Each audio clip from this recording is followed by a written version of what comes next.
Presenta Salud y Flora, compartiendo nuestro mate con Salud y Flora, el mate por naturaleza.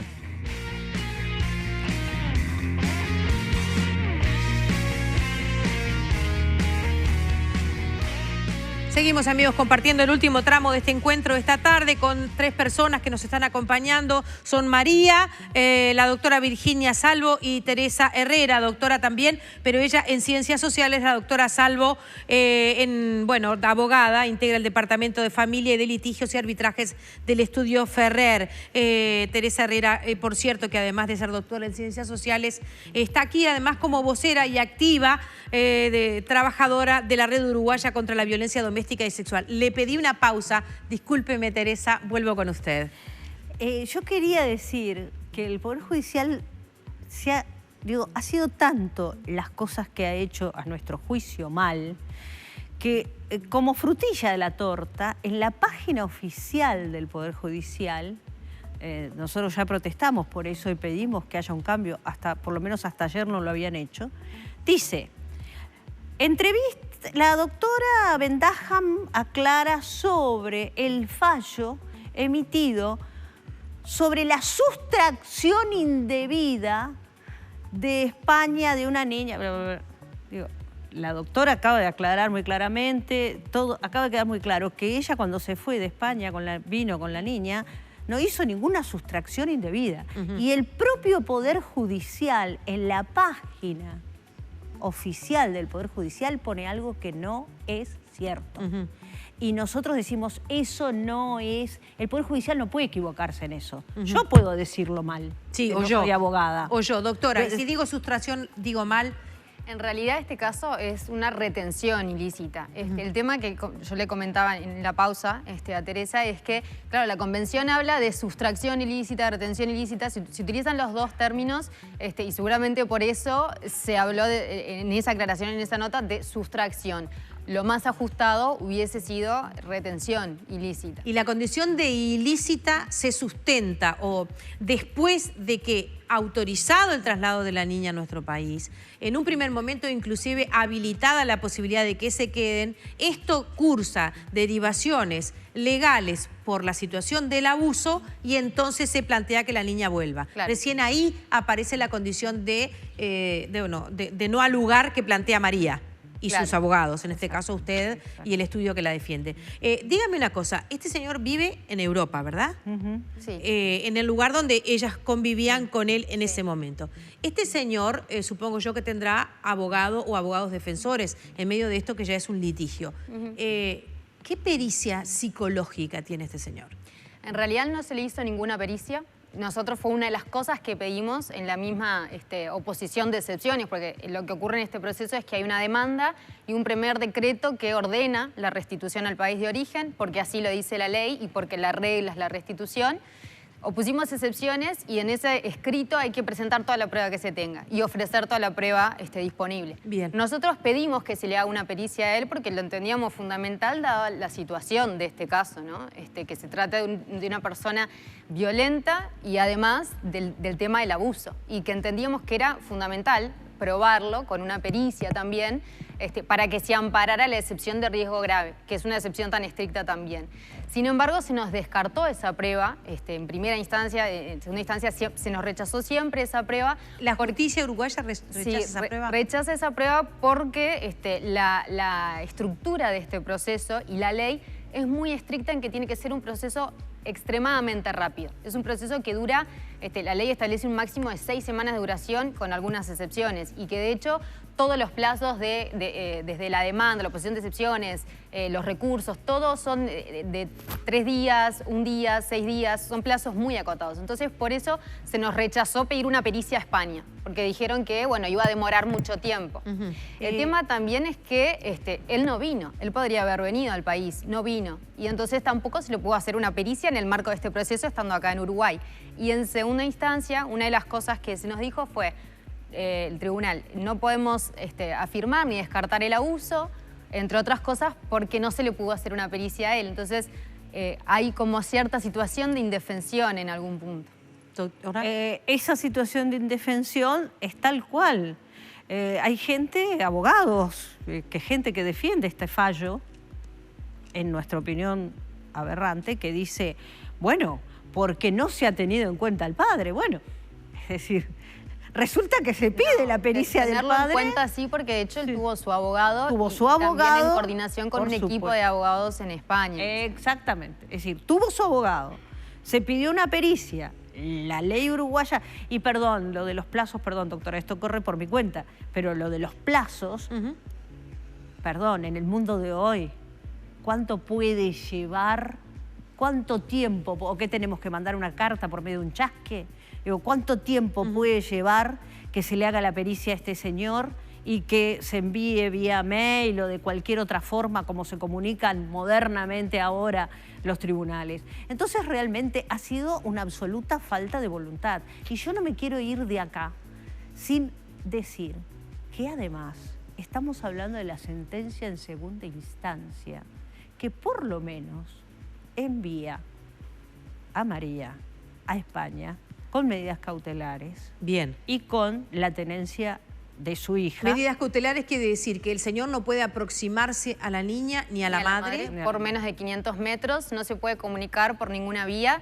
La tenencia provisoria la tiene la madre. Y por otro lado, él había iniciado un proceso penal en España, por esto que él alega como sustracción ilícita o retención ilícita.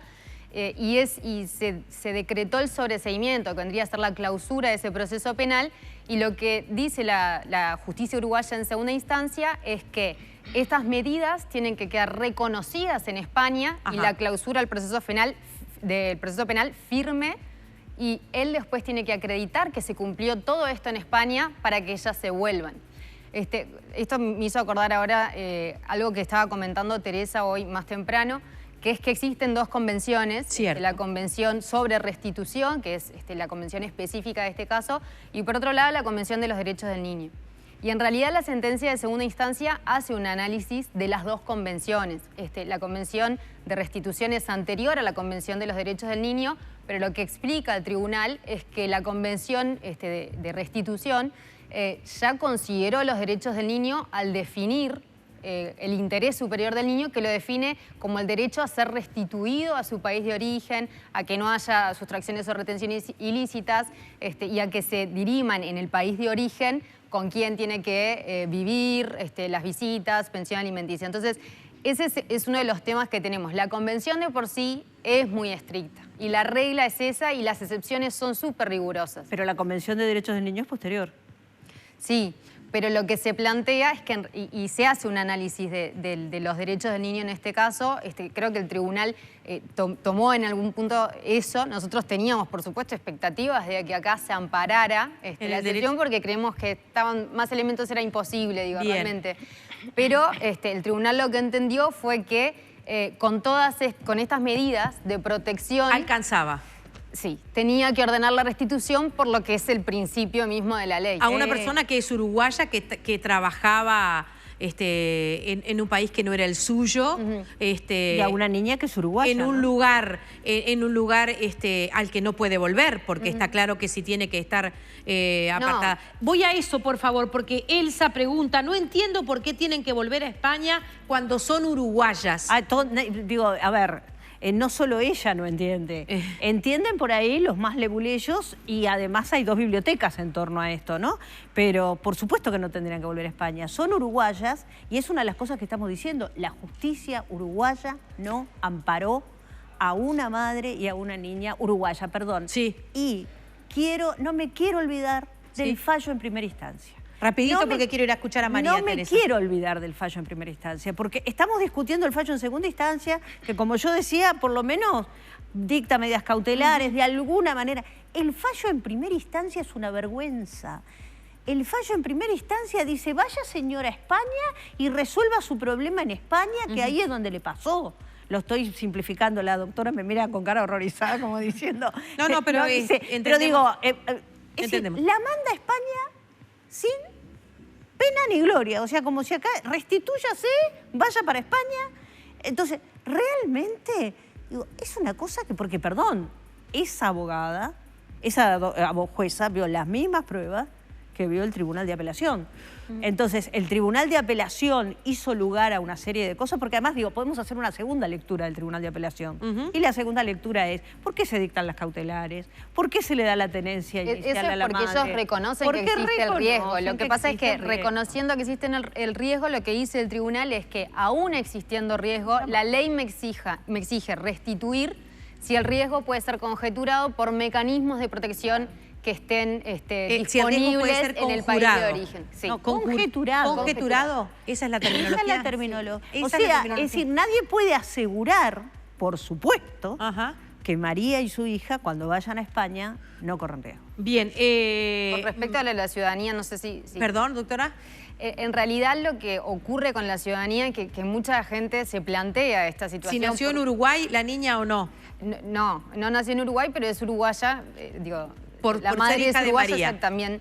El tema es que la convención lo que toma en cuenta no es la ciudadanía o la nacionalidad, sino que lo que toma en cuenta es cuál es el centro de vida, dice, del niño, o sea, dónde ha vivido la mayor parte del tiempo. Y en este caso, bueno, el centro de vida era España y eso nosotros no lo discutimos en realidad porque es verdad, o sea, durante su vida vivió la mayor parte del tiempo en España, salvo los periodos de vacaciones. Nosotros no hicimos una defensa donde realmente no existía o no estaba fundada en los hechos, digamos. Bien. Todo lo que nosotros planteamos es la pura y exclusiva verdad y un montón de elementos de prueba y apelábamos a que se nos amparen las defensas que teníamos con tanta prueba que la fundaba. Doctoras, déjenme volver nuevamente a María y agradecerle que nos esté acompañando, porque tenemos claro que dar testimonio de estas circunstancias, si bien hemos tratado de proteger su identidad para no revictimizarla ni a ella ni a su hija, todo esto significa de alguna manera volver a pasar por un terreno doloroso, si bien desde otro lugar y calzando otros zapatos, los de poder verbalizarlo, de sentirse apoyada y en definitiva los de estar caminando hacia una solución.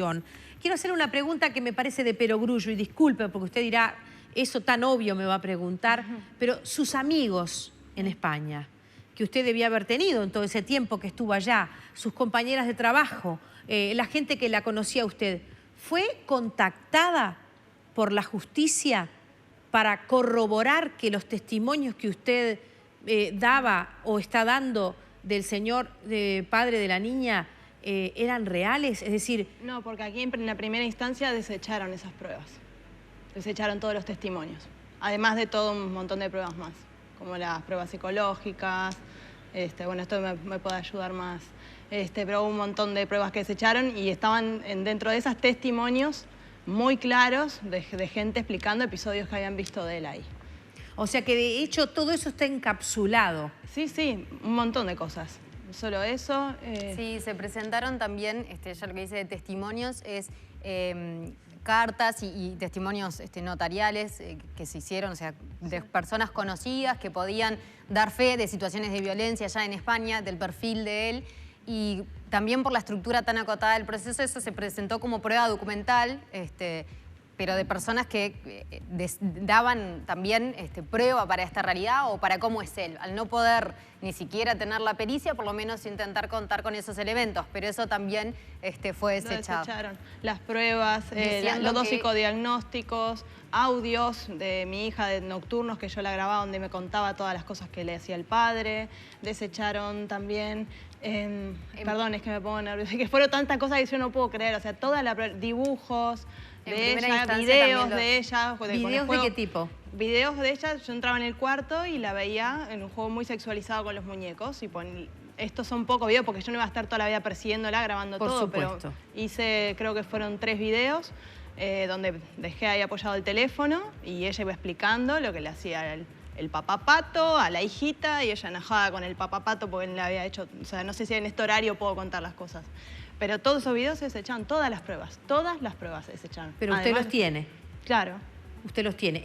Los presentamos y la jueza no sé cómo es el término, pero no hizo lugar. No. En algunos casos la rechazó, no la consideró como parte del proceso. Por ejemplo, esto que decía de las cartas y ese tipo de prueba que se presentó como documentar por la estructura del proceso, la desechó, por ejemplo, por decir que es necesario tomar declaración en forma personal, digamos, al testigo y que no lo había podido hacer. Hay un principio procesal que es inmediación, o sea, que la jueza esté tomando declaración en el mismo lugar que está el testigo. Entonces, por eso rechazó, por ejemplo, esas pruebas. Las pericias psicológicas que se pidieron al padre fue por un tema de tiempos también. Después, en cuanto a los videos, los consideró, pero sin hacer un análisis demasiado detallado. Después, en primera instancia, sí, se rechazaron más pruebas, como por ejemplo todas las declaraciones de testigos, porque eran familiares, pero bueno, también eran familiares por la situación, o sea, no había muchas más personas que pudieran dar fe y haber presenciado estos hechos. Lo que ha dicho María acá, a uno ya lo saca de lugar, ¿no? A nosotros nos tiene profundamente disgustados, conmovidos, y a nuestros televidentes también, que se manifiestan en la medida de lo posible por Facebook. No parecería que se necesita más. Entendemos toda esa maraña burocrática que sabemos que existe, pero de cualquier manera, ante las cosas que hemos escuchado, nos parece por lo menos, si pensamos que siempre se debe escuchar a las dos partes, por lo menos que la otra parte ya se la tenía que haber periciado. Porque pongámonos en la posición de que esto es falso. Bueno, entonces la mejor manera de probar que todo esto es falso es contrarrestarlo con el otro testimonio. Claro. Y empezar a trabajar desde el otro lugar. Como ese lugar está inexplorado, protegido e inaccesible, lo que tenemos para trabajar es esto, y todo lo que tenemos apunta a un único lado, tiene una única dirección. Vale decir que también hemos intentado consultar a las personas que desde la justicia, las juezas y las personas que han trabajado en este caso y han declinado hacer declaraciones. Estaremos atentos a seguir adelante. Agradecemos muchísimo a María. No, a ti, muchísimas gracias. Y a todos, de verdad, toda la gente que, ya lo que decía, que nos han apoyado, fue muy importante. ¿Cómo seguimos, María? ¿Eh? ¿Cómo seguimos? No sé, sacando fuerzas de dónde. Pero intentando, nada, estar lo más tranquila posible para poder transmitírselo a mi hija. Intentar ahora tener unos días un poco intentar bajar un poco, porque es mucha ansiedad la que estuvimos, desde el mes de abril que estoy con esto, me levanto con esto, me acuesto con esto en la cabeza. Nada, y seguimos sin perder la fe. Y no sigues sola. Alguien me pregunta, el apoyo de... Doctora Herrera, justamente, qué increíble, dice Mariana, abandonar, de hecho, la terminología es de la televidente, pero entendemos el contenido simbólico de su palabra, dos mujeres a suerte y verdad en un país donde los extranjeros son mal vistos. Esa es otra variable, pero no está mal contemplarla desde aquí. Sí. Y pregunta con signos de interrogación, mujeres de negro. Bueno, mujeres de negro, sé que ha estado tratando... La red de Uruguaya contra la violencia doméstica y sexual está integrada, entre otras 33 organizaciones más, por mujeres de negro. Estamos todas juntas con María, todas apoyando a María, todas tratando de contenerla, de poder buscar alternativas, entrevistando, bueno, esto que estamos haciendo en los medios de comunicación, buscando solidaridades. Estamos tratando de apoyarla, y quisiera decir una última cosa, María. En realidad lo estamos haciendo porque lamentablemente lo tenemos que hacer. Porque también han habido algunos comentarios por ahí en torno a que la red provoca estas situaciones, que la red medra con estas situaciones. Ojalá pudiéramos dedicarnos a ser activistas en cualquier otra cosa. Pero lamentablemente estas situaciones existen, y lamentablemente la justicia sigue estando omisa en Uruguay y en muchas otras partes del mundo con esta situación. Por nuestra parte, nosotros también vamos a seguir, por supuesto, un trabajo de seguimiento y colaboración desde acá, a lo que se pueda, a lo que ocurra en España, digo, para ayudar en los procesos que ella necesariamente, si tiene que volver al final del día, o sea, si se cumplen las condiciones, va a tener que enfrentar a España, porque va a ser muy difícil para ella también. Y bueno, lo hacemos... Es un país donde no tiene familia. No tengo familia, no tengo trabajo, todas las cosas que te estaba contando antes. Por el trabajo que él tiene, enseguida donde nosotras lleguemos, él ya va a saber perfectamente dónde va a ser nuestro domicilio. O sea, estamos expuestas totalmente. Yo voy a tener que criar a mi hija llevando adelante un juicio. Soy camarera, el trabajo de camarera son de 8, 10 horas, 12 horas. Voy a tener que dejarla con una persona que la cuide. todo el mundo sabe que allá los apartamentos, los pisos, no bajan de 800, 1000 euros. Eso es el sueldo que yo gano. Entonces yo no sé cómo voy a salir adelante, cómo voy a sacar, o sea, es lo que estoy tratando de no pensar ahora hasta que se sepa. Pero a mí toda esa situación es la que digo, ¿cómo voy a hacer? O sea, es otro año más de no poder enfocarme solamente en mi hija, en su proceso de recuperación, en que se lo voy a cortar todo acá, todo el vínculo de familia, se le va a cortar la psicóloga, vamos a tener que arrancar de cero, totalmente volviendo al lugar donde ella tiene terror, donde yo voy a también tener terror, porque vamos a estar solas. Y no sé cómo la voy a mantener, o sea, y todo eso lo saben. O sea, y nos mandan así sin nada. O sea, ahora por suerte sí está esta medida, obviamente, cuando llegó el fallo, al principio fue un poco una cosa encontrada, porque fue un poco de alivio al principio por decir, no es como el de primera instancia que nos íbamos y él podía estar en el aeropuerto y la agarraba y se la llevaba y ya está. Hay otras cosas, pero también la vuelta no tengo ni idea de cómo vamos a hacer. María, le agradezco muchísimo su presencia. Te agradezco a ti, de verdad, y a todos. Muchísimas gracias por el apoyo, de verdad. Tiempo de despedirnos. Gracias a las doctoras por haber venido, gracias a ustedes por acompañarnos. En la medida de lo posible hemos tratado de poner desde este lado esta circunstancia. Esperamos realmente, nos haría muy bien a todos ver si pudiéramos obtener algún tipo de pericias del otro lado, porque esto creo que pondría claramente y de manera inmediata las cosas en su lugar. Por hoy, buenas tardes y muchas gracias. Presentó Salud y Flora, la compuesta de los uruguayos. Salud y Flora, el mate por naturaleza.